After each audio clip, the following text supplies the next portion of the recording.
Salut tout le monde. Alors, on est parti pour la vidéo 2. Cette fois-ci, on va se concentrer principalement sur les modèles de données. Du coup, je vous invite à vous orienter vers le Datamart Studio.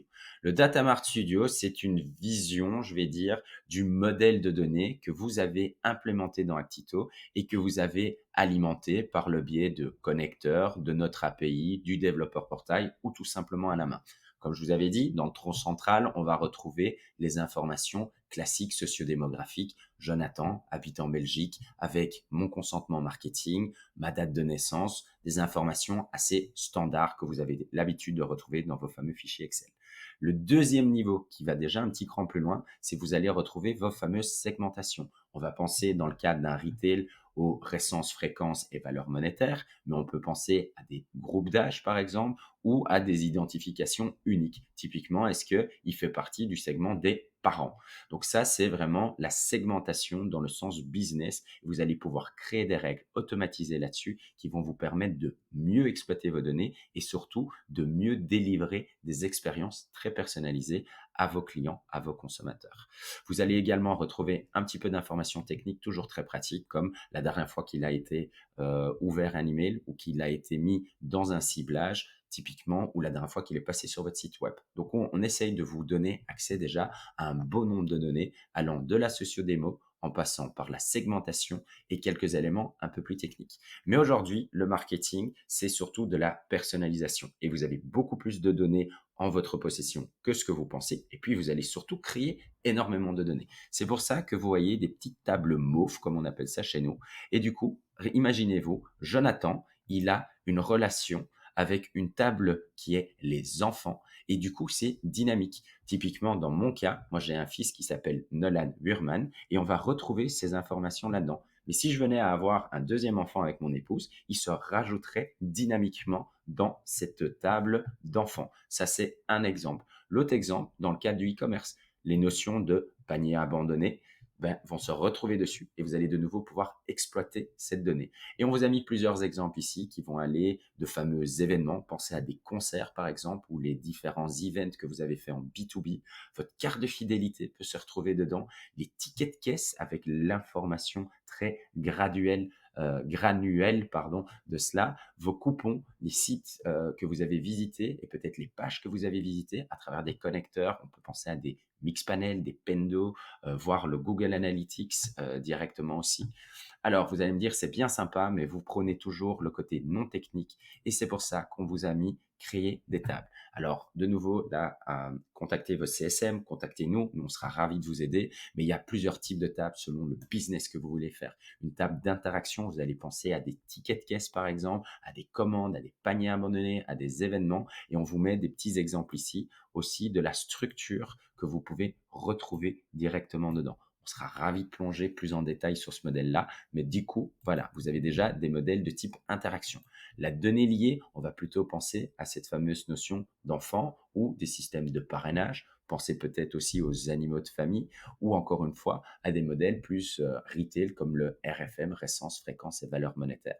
Les référentiels, là, on va plutôt se positionner au niveau de notions comme des magasins, des points de vente ou tout simplement les e-commerçants qui ont l'habitude de cette référence SKU qui veut dire un produit. Et un produit, ça a une image, un descriptif, un prix. Eh bien, tout ça, on va pouvoir l'injecter dans le modèle juste en sélectionnant et en faisant rajouter au modèle. Et c'est comme ça qu'on avait construit cette fameuse base de données. Ici, ce que je voudrais également faire, c'est vous montrer à quoi peut ressembler un contact. Alors, dans la première vidéo, je vous avais dit, la manière rapide d'aller jusqu'à une gestion de contact, c'est gérer les profils. Et ici, en l'occurrence, on va rentrer dans un modèle de démonstration. Et je vous propose de faire une recherche très rapide sur une personne qui s'appelle Monsieur Perfect. Donc là, je fais ma recherche, je trouve bien cette personne, je rentre dedans. Et une fois que je suis dedans, on retrouve justement ce tronc central qui était l'élément bleu dans mon Datamart Studio avec Monsieur Mister Perfect, qui est un homme anglophone, avec son numéro de carte client, sa date de naissance, son adresse, les détails et ces fameuses données techniques qu'on mettait également à disposition. Je vous avais parlé de l'importance de la segmentation. Donc, dans la segmentation, Monsieur Perfect fait partie de ce groupe d'âge. Il se trouve qu'il a des enfants qui sont plus âgés que 10 ans. En termes de clients, il est considéré comme un Platinum. On retrouve évidemment le modèle RFM aussi, R, F et M, avec où il est. Et si vous cliquez sur le petit œil, vous avez même la répartition de votre segment. Tout ça est censé vous inspirer, vous aider pour mettre en place de nouvelles stratégies d'activation de vos données et surtout pouvoir, je vais dire, délivrer encore plus de personnalisation à vos consommateurs et ainsi construire ce qu'on appelle de la LTV, de la Long Time Value. En gros, que vos consommateurs achètent tout le temps chez vous, plus souvent chez vous et surtout ne partent jamais pour vos concurrents. On retrouve évidemment l'information des abonnements, mieux connue sous la notion d'opt-in, avec une historisation dessus, et on pourrait même avoir des notions c'est abonné ou désabonné ici. Les interactions, on en avait parlé très rapidement dans la première élément. Donne-moi toutes les campagnes email à quoi a été soumis Monsieur Perfect et vous avez même la possibilité d'accéder à du détail. Quels sont les formulaires à quoi il a complété, quels sont les scénarios dans quoi il a allé. Et du coup, ici, on est vraiment occupé de consulter Monsieur Perfect.